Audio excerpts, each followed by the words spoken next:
some adjustments.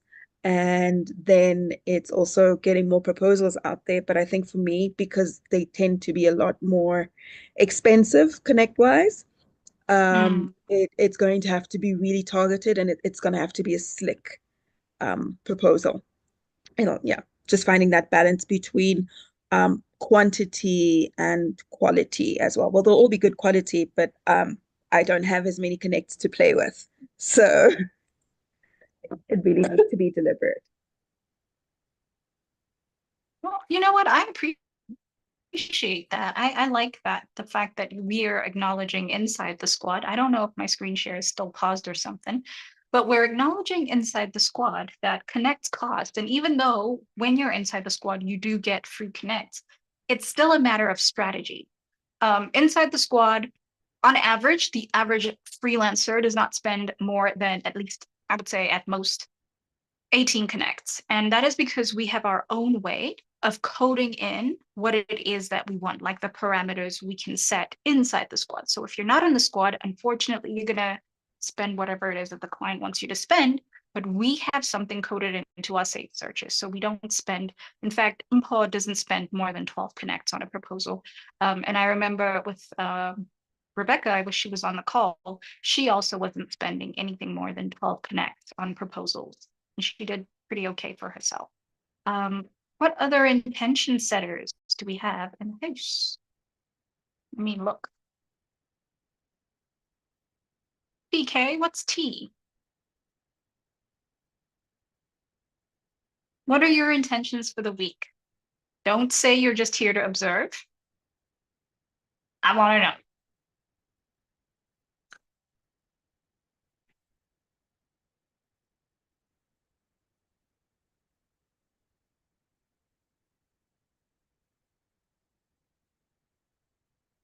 I'm like on TK. I'm like, unmute, unmute.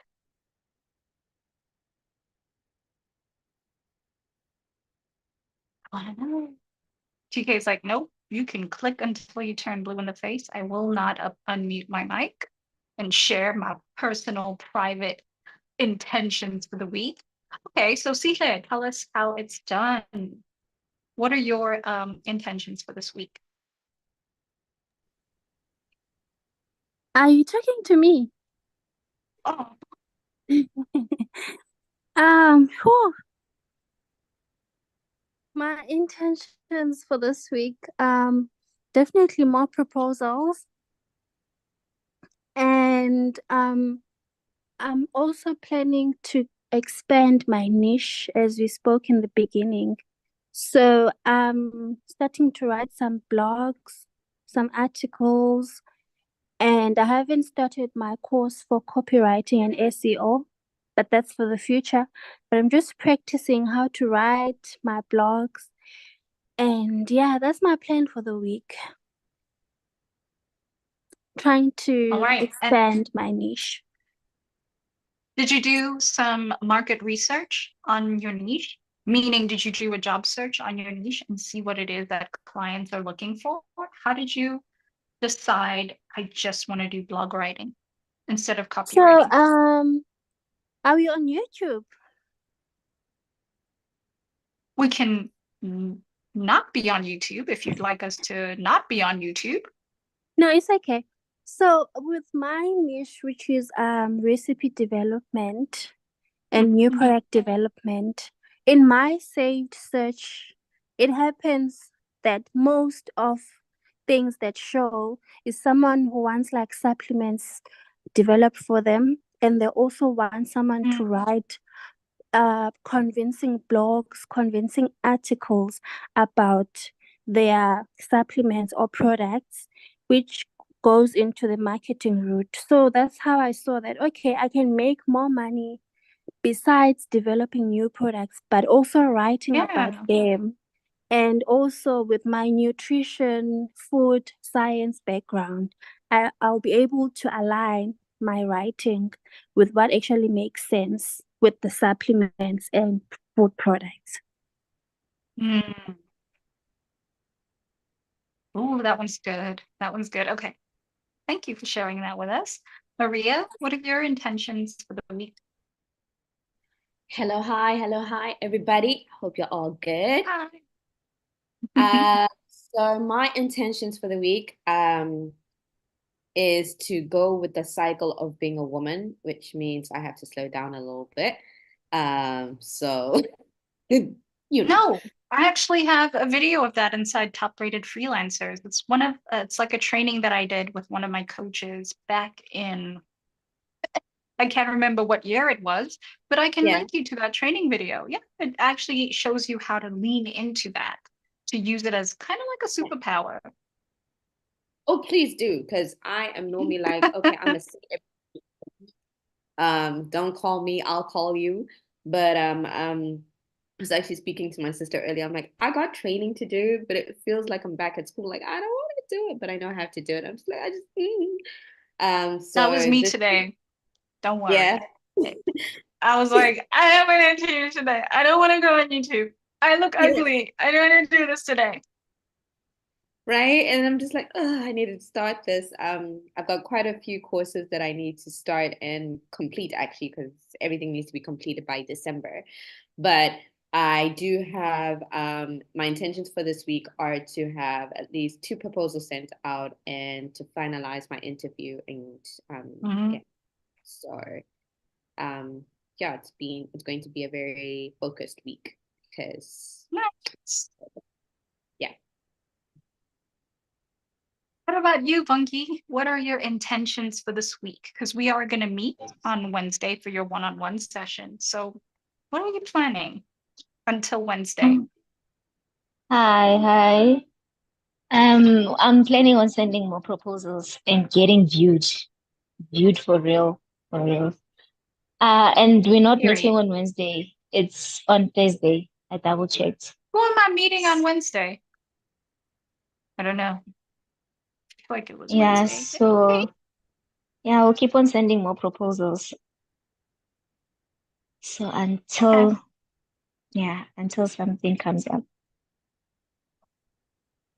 I'll tell you what I want you to do. I'm going to challenge you to do this. Okay. Interact and be active in the 3 communities, and I'll DM them to you in our squad chat. The 3 communities that I highly recommend every single member of the paid squad do, like, just be active in those groups and let Neuro go with you.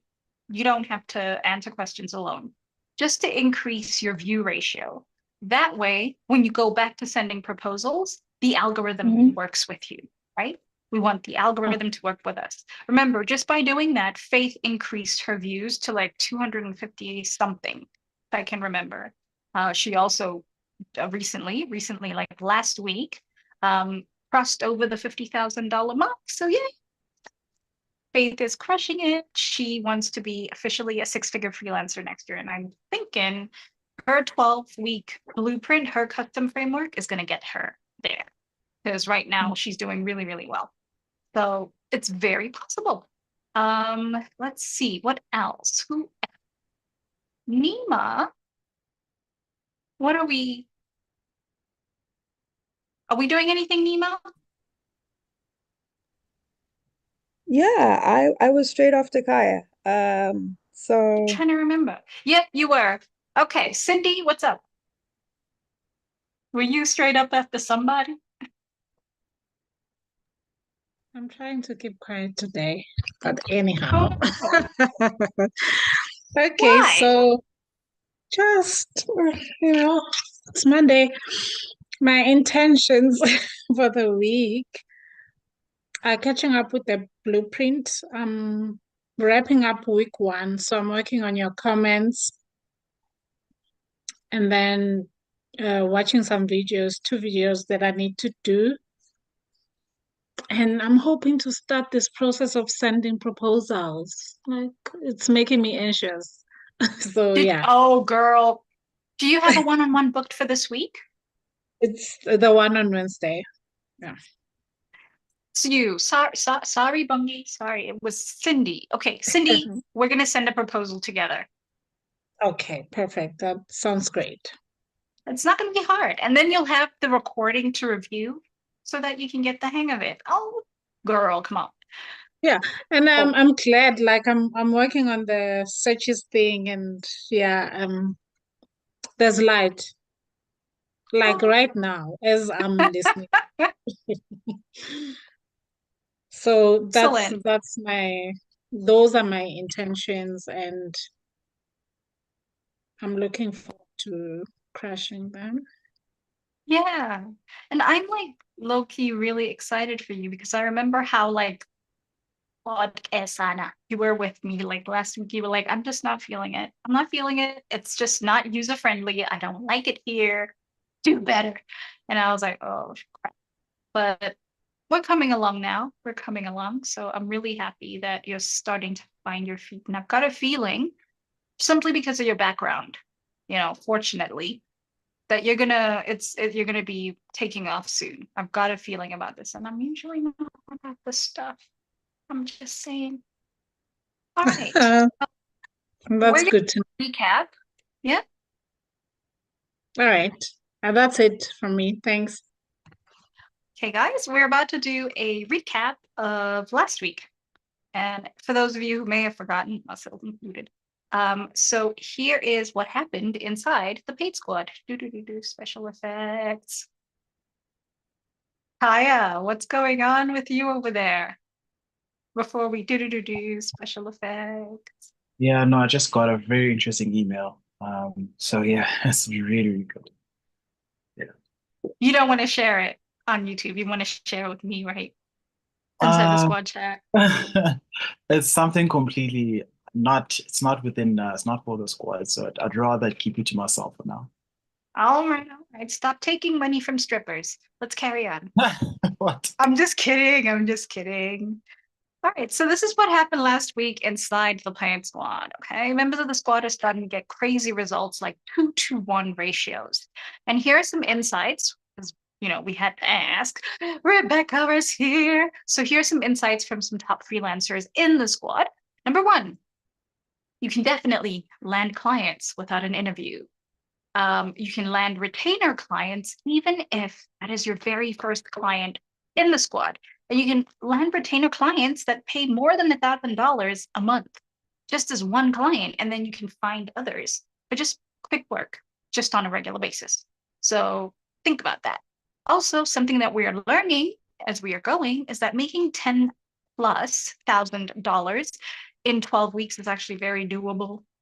I'm on a different challenge, and it is terrifying every single week that I am not publicly running the newsletter. Hello, Rebecca, is very scary for me. But yeah, 12-week, 10, a 4-week 10K month is coming up as well in your mailboxes. For all of you who have been going on my website and like opting into that email that's coming out every single week, showing you how to get to your 10K month in 4 weeks. Pray for me. The other thing that I want to talk to you about is that members of the squad are preparing Upwork domination, member by member in different niches. Because again, the hypothesis was, can success leave clues regardless of your niche? And so we're finding out little by little that actually success does leave clues. So something for you to think about. But this is what you came for, right? How to follow up. Fun fact, the paid squad hasn't received this information yet. So you guys are getting YouTube, you're getting information before even the squad. Let me check the chat quickly and then we'll start. Okay, I am blocking the screen with my big head. This is awesome. I'm not really sure how to do that, but I can just like move my big head, like just move it. Let me see, how do I move my big head? My big head ain't moving. All right, hope this is better. Let me know. Can you see the screen with that? Cabeza, muy grande.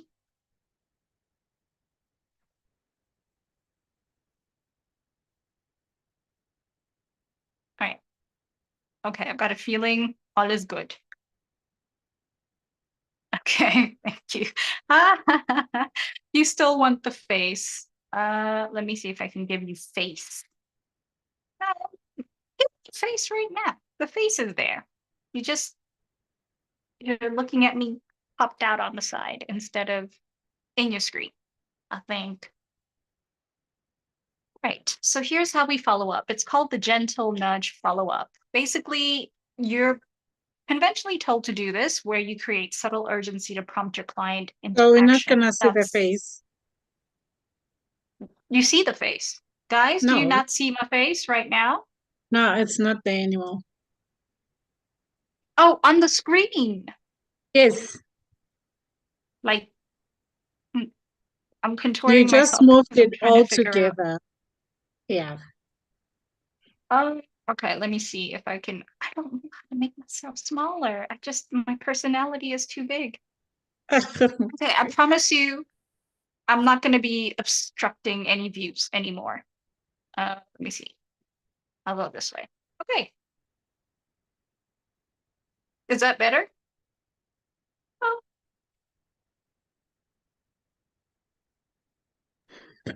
Yes, I think it is. okay. So, as I was saying, we're always encouraged to create some kind of FOMO, right? Like conventionally by gurus on Upwork. And I'll walk you through why this method, it's actually not bad. It's not bad news. And then I'll also show you guys how we actually do things inside the squad. So the first thing that we are told is that use scarcity. Use scarcity and limited availability to prompt the client to act. So what exactly, like, if I'm new on the platform, like new, how do I use scarcity and limited availability to prompt the client to act like I'm new, bruh? Well, if you were using Neuro, already you're like 2 steps ahead because Neuro's already shown that number one, you can get the work done. Neuro's shown that you have your own special methodology to get the work done. There's a special little line that we use at the end based on sales psychology and dark psychology that shows you how to get projects even faster without having to hop on a call. So by the time we use the gentle nudge, it's just bringing it home, just bringing it home. Whereas conventionally, the gentle nudge is still relatively cold, even though the client technically is a warm lead because they're on Upwork. It's still cold though. So you don't actually have the green light. It's just green because it's Upwork and it's green. But you don't actually have the green light from your clients to send them any more messages. They're blue ticking you for a reason. Their reason you don't know yet because the gentle nudge is not persuasive enough. But then what's the alternative? Okay, so we are told that the best time to use the gentle nudge is like 3 to 5 days after the client has responded to your proposal. But we actually found out in the paid squad that this is terrible advice. One of our fellow squad members, Zola, had a client that she hadn't responded to in a few. And we realized that the 3 to 5 days window, she was still there, but she had lost out on an essential amount of time. And so we jumped already to the next phase of her follow-up to kind of agitate the client a little bit more. So yes, when you're using the gentle nudge, it is enough time for your client to consider options without being pressured. That's exactly the problem with it. It's enough time for your client to consider options. Do you guys see that? And also, why not pressure? Okay, this is going to be morbid, but when a wound is bleeding, what are we immediately supposed to do in first aid? Remember that the client came to you with a pain point. They're bleeding. They need a painkiller. They don't need a vitamin, right? So when a wound is bleeding, what is like the number one thing that we are supposed to do? Apply pressure. Apply pressure. And so when you use a gentle nudge, you're going to have hemorrhaging. This is not going to work, right? It's not going to work. So we don't want them, one, to consider options. And number two, we don't want them to not feel pressure. They're in pain. So we're going to agitate just a little bit more. Okay, so then Where do I use the gentle nudge if I'm just going to disregard everything I've just said? Okay, we are told to send the follow-up message 3 to 5 days after the client has initially responded through Upwork, or if you're on Fiverr, through Fiverr, or the platform where the initial conversation took place, because that's how you maintain professionalism. And I would say, actually, that's just something you have to do because you have to comply with platform terms of service. Am I in the way? Am I in the way? Okay, it's fine. I don't know.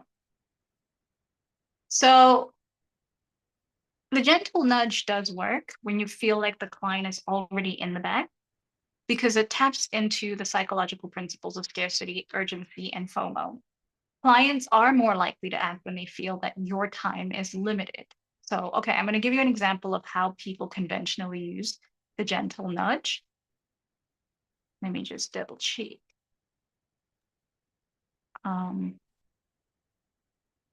Want to see the comments. Cindy says I'm good. All right. So here's what it looks like. When you use scarcity, it increases the perceived value of your services, apparently. And apparently, people are more motivated to act when they feel they might lose out on a valuable opportunity. But sometimes gentle nudges just do not work. The clients just go cold. Unless like they really, really wanted your specialized skills. And you've seen inside the squad sometimes how long it takes for you to agitate a client using the gentle nudge method. Inside the module, I think it's Get Hired, I show you how long it took me to land my high-paying client. It was, spoiler alert, buckle up. Like it's intense. And I'm saying that with this new formula that goes along with the 12-week blueprint, we're not going to do that. It's not going to take us that long. So I've been using the gentle nudge and I have found I do not like it. So here is an example of what a scarcity-driven follow-up message using the gentle nudge would look like. I have a few spots left for new clients this month. Let me know if we can move forward together. First of all, the squad should have already seen several problems with this statement. But worst of all, this little puppy right here. Do you guys want to enlighten us about what makes this weak sauce? This little ditty right here. Oh, I can't say that word anymore, can I? Oof. Okay, this one word right here on the screen. Or have the mic somebody. Is it if? Mm. And why Is it is the word this if? weak? Yeah. And why is the Because word you're- if weak? Because you're basically giving your potential client a way out. Still, right? Yeah. Still giving the client a way out. This is not good. So I have a few spots left for new clients this month. Let me know when we can move forward together. Already, wow, fixed it because we added in presuppositions. Just like that. But this is still weak sauce. Even though you're being gentle, there's no sense of urgency here because of something else. Does anyone else want to grab the mic and tell us what is the other thing that creates a lack of urgency? You might think it's scarcity driven, but there's no urgency for me to do anything. It's like, yeah, okay, well, thanks for that. What am I supposed to do with that information? Well, I'm thinking The hint. that the new clients, I'm left with the new clients. So would that answer your question? Because it just to the client, it You're doesn't very matter. close. Very close. You're very close. Do you want to Is try it- again? You're very close. Oh, okay. Let me give the other kids a chance. Go ahead. Try again. You can go ahead, Maria. No, you're very close, Kaya. Yeah, you're like, yeah, you're close, my guy. Land is okay.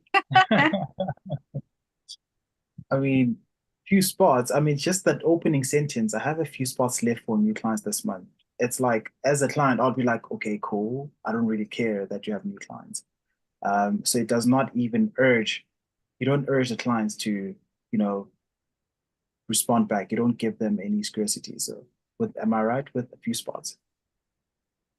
A few spots does give them some scarcity because I mentioned a few spots, but there's like a time limitation I put there that hurts my urgency. This month. Time limitation? Yes, that's it. So because I said this month, yeah, girl, ain't nobody nobody's gonna bother. Hey, Empowerment Coach, how's it going? Nice of you to join us. So this month is very good. We did not create that kind of limitation that we were hoping for when we said this month.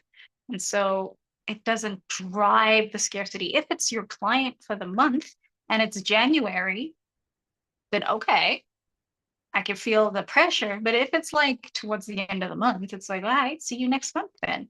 So these two don't correlate. It has to be, you have to still think about time. This is not a panacea. It's not a one size fits all type of statement. But this is how a lot of gurus and coaches encourage people to follow up. And I'm telling you now, I used to do it too, because I used to be in the guru pipeline, They had me in a chokehold. And I realized this doesn't work. It works maybe sometimes on other clients, but it doesn't get them to like help me pay my bills for the month, if we're being real. All right, so then what does?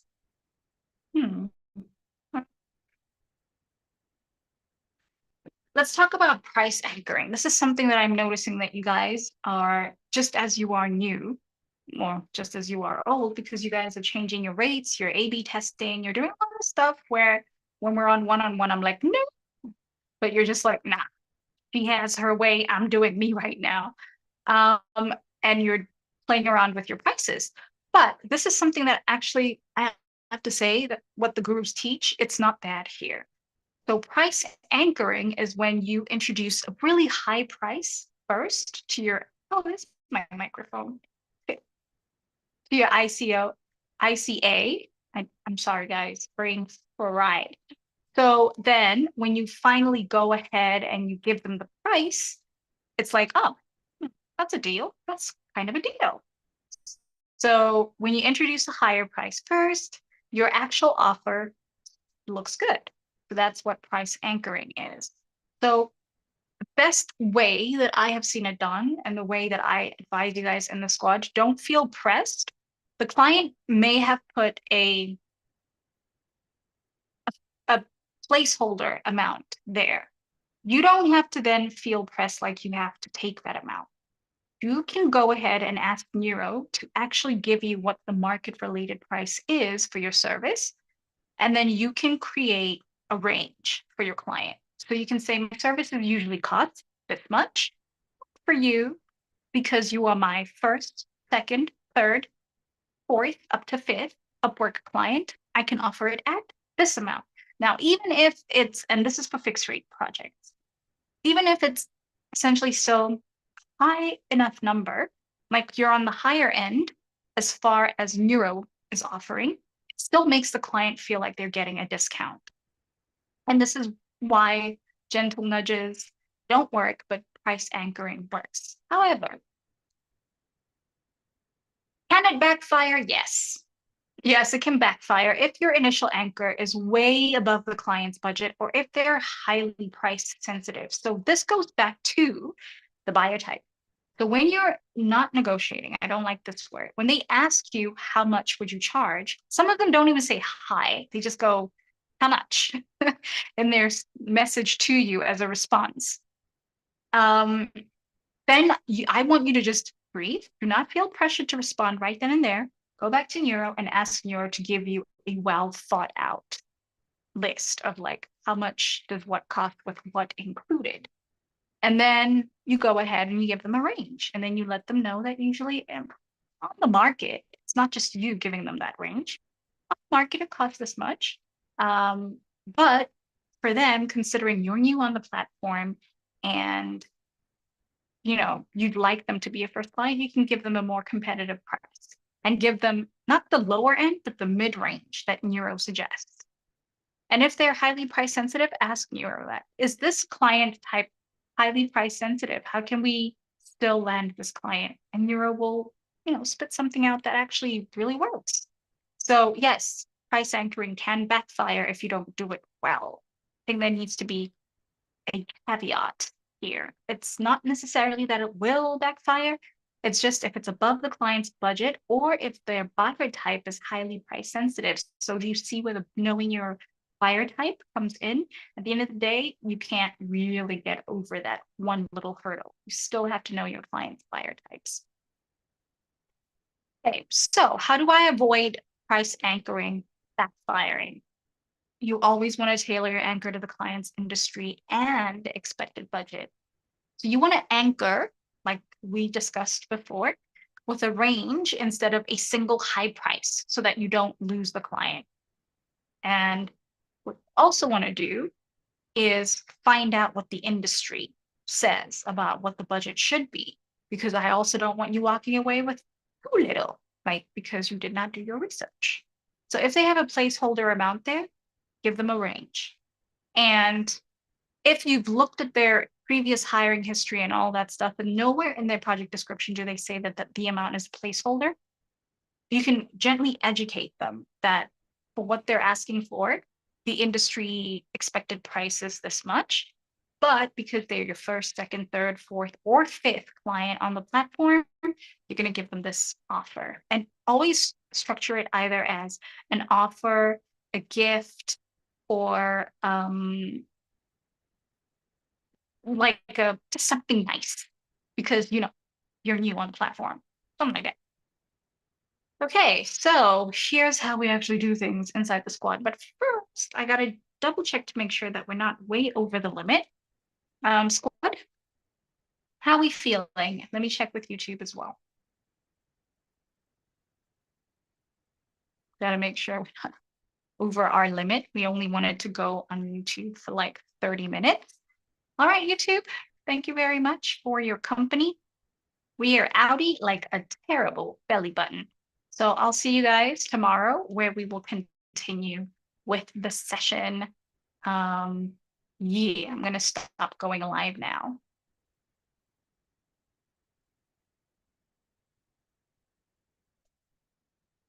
Okay.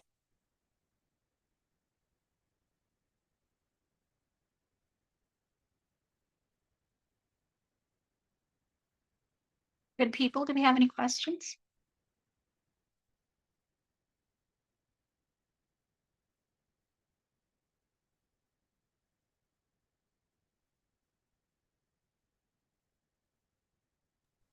There's a question from Cindy in the chat.